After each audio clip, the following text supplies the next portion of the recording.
Okay, good evening.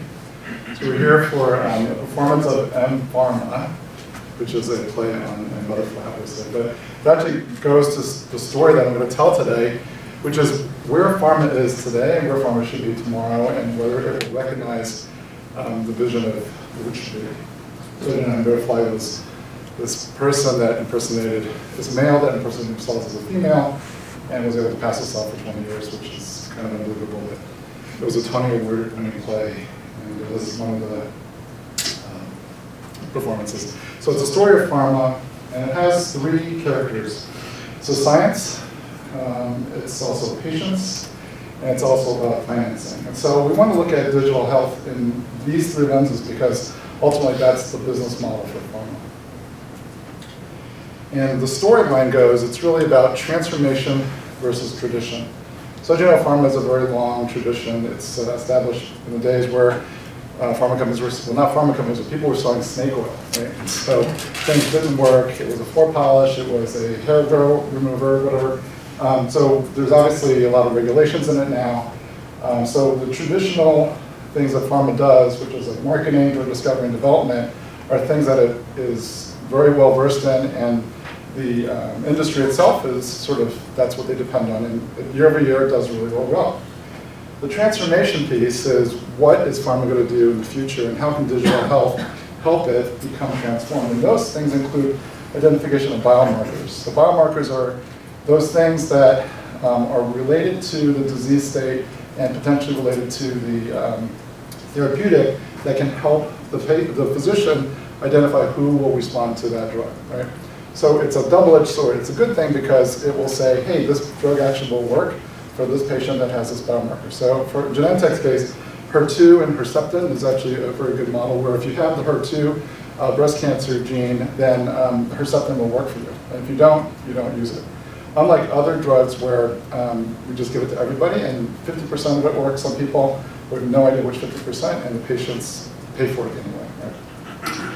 A second thing about transformation is a sort of move to personalized healthcare. So it's related to the biomarker piece, but we, as consumers and also as payers, don't want to be paying for things that are not geared for us. So an area that this is very prevalent in is psychiatry, right? So we know that mental health drugs typically don't work on about 50% of the patients it's prescribed for. So if we get more personalized healthcare, then we should be able to pick out which drug should work for us, given our biological makeup and given how the molecule actually works. And that happens in cancer therapy right now, so it's very personalized. You don't sort of just get this toxic cocktail of things. It's actually things that are specifically identified towards your tumor, and that improves the value that pharma is bringing to the table. And that leads us to the last thing, which is value-based purchasing.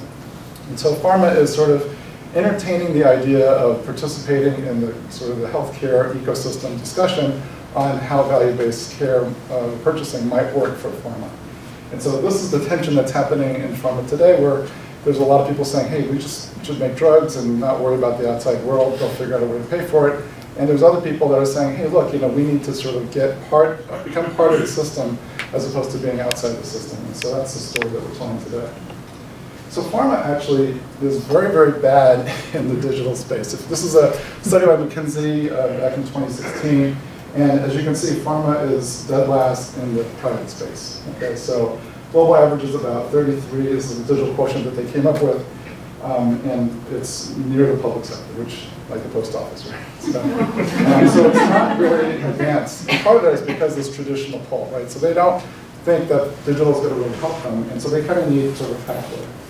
So part of the reason why it's like that is because, you mentioned it's very conservative. I mean, Genentech is only 40 years old, but Roche, which is Genentech's parent company, is over 100 years old. Right? Compliance is a big issue in pharma, so we don't want to do things that potentially can raise the FDA's scrutiny. And so compliance is a big issue in digital stuff, as you know, the Equifax and other things, people immediately jump to that, and immediately whatever's digital is like, nope, can't do it. It's a global organization. So pharma companies typically are not small companies, they're usually large companies, and because of that, we not only have to deal with the FDA in the US, but all the other drug agencies, right? And so we have to do things that are compliant, and that takes a long time.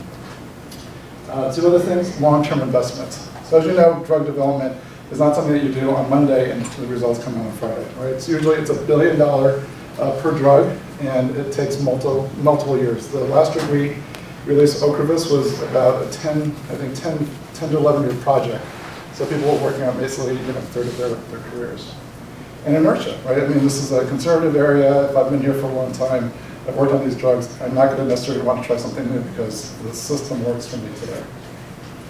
So why now? Well, because it's competition, right? So now we know that, especially in the biopharmaceutical area, biosimilars are now being approved. And so that's actually going to eat into our business model, right? And sustainability. Like, we know that there's lots of companies that originally started out one way and they didn't make the pivot and they end up becoming obsolete. And then the idea about continuing to focus on innovation. Is the business model today able to support innovation for tomorrow? And finally, agility. You have to be able to bend into the market so that you're not a rigid sort of Titanic in the middle of the ocean. So these are some companies that you probably recognize that really were great at one point, but didn't make that turn. I mean, Kodak's a great example. We don't really think digital cameras are going to work. And technology actually played a big role in their demise. Some companies are still around. So these are other things that are going to sort of make it harder for pharma to move to digital and move to the new model. First thing is compensation. So if you compensate your leaders and your workers in the fee-for-service model where the drug we developed today, we're going to continuously push it out and increase the prices every year. If you compensate people that way, if you have another model, that won't necessarily be easily taken into the system. Again, compliance is another big deal. And then finally, it's really culture. So at the end of the day, for pharma to adopt digital technologies in a way that's going to be useful to it, it really has to change its culture. And the culture, I mean, is not what you would consider, having lunches or, dressing in pajamas to come to work. It's really culture about failure, right? So digital technologies, the way they get implemented, typically involve lots of failure. And in pharma, when we fail, it's a $1 billion failure. So failure is not something that we say, hey, I failed 5 times. And so even though we're an innovation company, and we fail a lot, but we don't want to fail in new things, right? Because we want to basically be sort of based in this traditional, hey, this works, and I get promoted if I push this drug from this place to this place. So culture is actually a really big deal that needs to change in order for us to adopt these new digital technologies.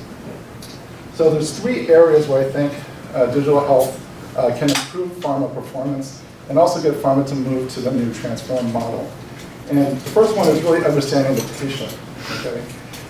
What I mean is getting a better understanding. So right now what we do is we understand the patients through lab tests, we understand them through looking through the charts, obviously doing clinical trials where we're abstracting lots of clinical data, but it's only those times where the patient's actually in front of the physician, right, or in the study center. What we don't know is what happens the 90% of the time that they're not in front of the physician.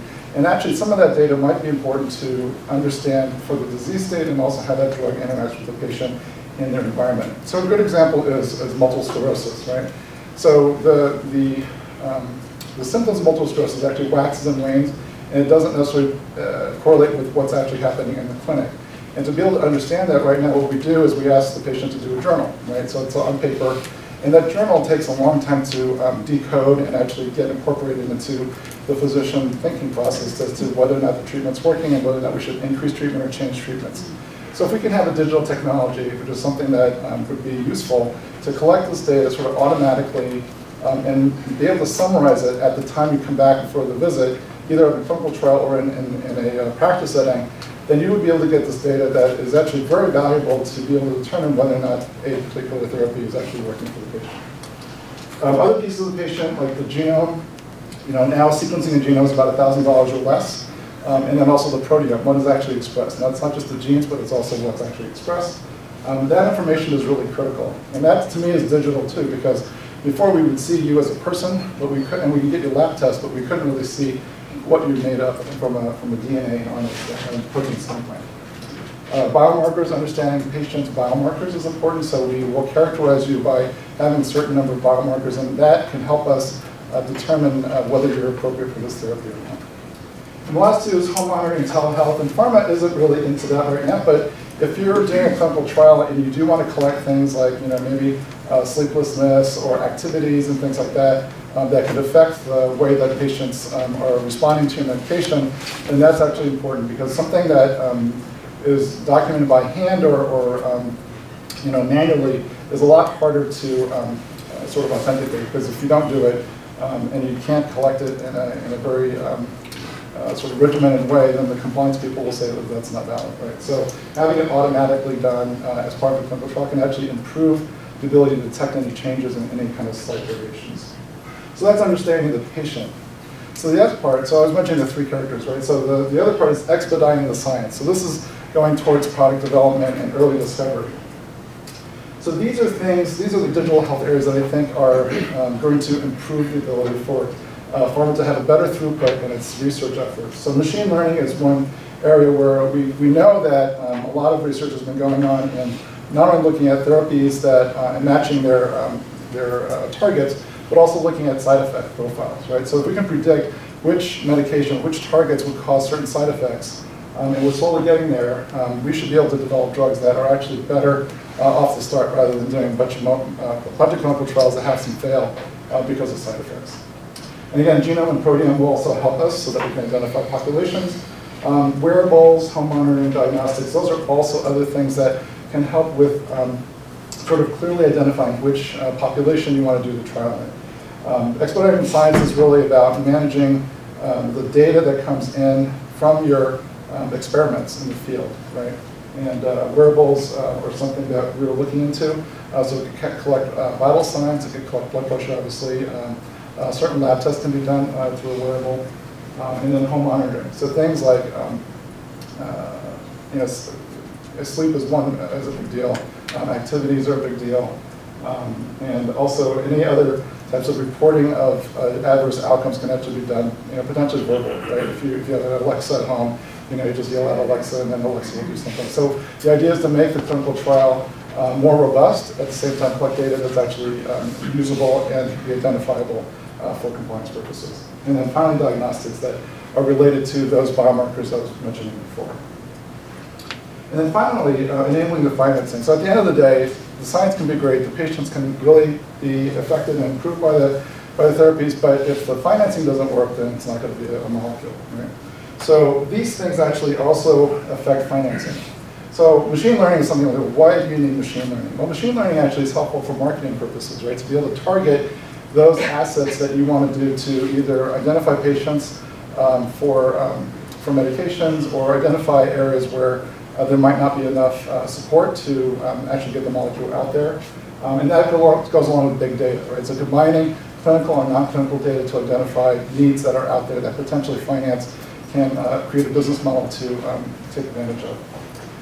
And then the last three things are related to moving to the new business model. So right now, pharma is very fee-for-service, and so by fee-for-service, it basically says, you buy a vial of our drugs, we pay $1,000 or more. But in the future, if we are going the path of what providers are doing in value-based care, pharma is probably going to take on some type of risk. And we are starting to see that through indication-based pricing or outcomes-based pricing in pharma. Right now, it's extremely cumbersome to do that, right? Because what happens is you have the CFO and his or her team trying to collect clinical data from EHRs that are from all over the place to ensure that progression-free survival is actually this to that. It's not easily collectible through traditional administrative claims or things like that. So that's really hard. And so we have a dedicated team that does innovative contracting, but they can only do a handful a year just because of the amount of complexity involved in doing these contracts in this way. But imagine if a company was able to take on full risk or a risk for a certain population, and it didn't really matter because the contracting entity would take on the dollars associated with managing a particular therapeutic area. So let's say breast cancer, and a pharmaceutical company is taking on risk for all therapeutics in breast cancer. In that situation, the model changes, right? It goes from, I hope you're sick, because that's the only way pharma makes money under fee-for-service, to I hope you get better, or I hope you don't get the disease. So right now, we are at a juxtaposition with the stakeholders in the community because our business model is dependent on patients that actually need our drugs, right? Meaning that they need to get sick. So we really don't have incentives to cure people, right? Because if we cure them, then they're no longer our customers. So we want them to be healthy enough or sick enough so that they still need our drugs. Now that's very cynical, but that's actually the business model, right?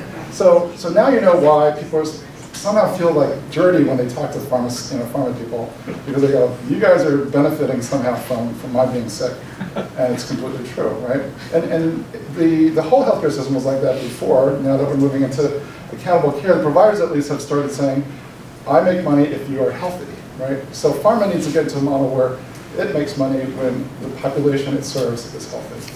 So just like providers have accountable care organizations, pharma most likely will develop some type of accountable treatment organization where it's taking responsibility for the risk involved in the therapeutics that it's promoting for its patients. And with that model, it doesn't pay for me to give Herceptin to every breast cancer patient, right? Because the model changes from drugs as a revenue generator to drugs as a cost center, right? Because you're already getting prepaid the amount of money for the drugs, so it's a budget. And in that situation, me as a pharma company would want to make sure the population I'm serving actually doesn't get breast cancer. So I would want to do screening. I'd want to make sure that the providers are using guidelines and that the drugs that are used are appropriate, right? And so I would take all the data that I have in developing the drugs for breast cancer and understand the disease, the patients and the providers, and take that information and apply it to managing that risk. So that's what I mean by managing risk. That takes organizational agility. So as I'm mentioning, this conservative, very risk-averse company that's compliance-driven, trying to do something like that is almost an impossible ask.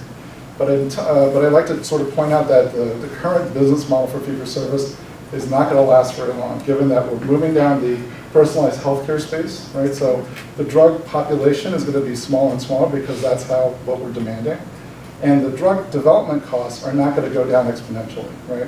So it's still going to be about $1 billion, and it still may take 10 years to do that. So how do you amortize that amount of R&D onto a smaller population and have lower drug prices? That just doesn't compute, right? So you have to develop a new model. Digital health will help get them there because they need to sort of see that new model. And then finally, the digital culture idea. Again, it's not about everything being digital, but it's actually being about understanding that things are prototypes, that you should try things and it will fail. But failure is not a bad thing. It's just that you learn from that and you move on. And I think digital culture is different from pharma culture, which is whatever you do, make sure it doesn't fail, right? Even though we are an innovative organization. So these are the sort of areas that I think pharma will be hiring or is hiring in order to try to experiment to the next stage. So tech business development obviously is very important because we are not fundamentally a tech organization. So we're not going to develop digital technologies necessarily, although sometimes we'll develop apps that are associated with managing the clinical trial pieces, right? So doing an app for managing multiple sclerosis patients, for example, might be something that would be of interest to us. Behavioral specialists are another area that we understand as being something that is important to understand that we don't get typically in either claims data or even clinical data, right? This is something to understand whether a patient is responding appropriately or changing their behavior, baseline behavior because of the drug, and that's something we want to know because it may relate to efficacy, but also may relate to side effects. Learning specialists, so how do we get this information out to our populations, both on the patient side as well as on the provider side? Mobile developers for apps, bioinformatics to help us ingest this data and make sense of the information, data scientists, statisticians, Internet of Things. So making things not so that patients have to or doctors have to sort of go out of their way to put something into a device, but to make it ubiquitous so that you're able to measure things that are changes, trend changes that are indicative of something that may or may not be a good thing.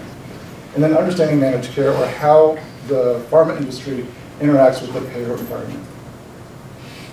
So these are the sort of 4 areas where I think 4 quadrants, low versus high tech, higher and lower transparency, where I think the future might be for pharma and how digital might play in this space. So status quo is you have your price inflation continues at the current pace, so we increase our price. We're the only industry where the drug that was introduced 10 years ago actually costs more than it does now, right? Most consumer items are actually cost less, so we're kind of unusual.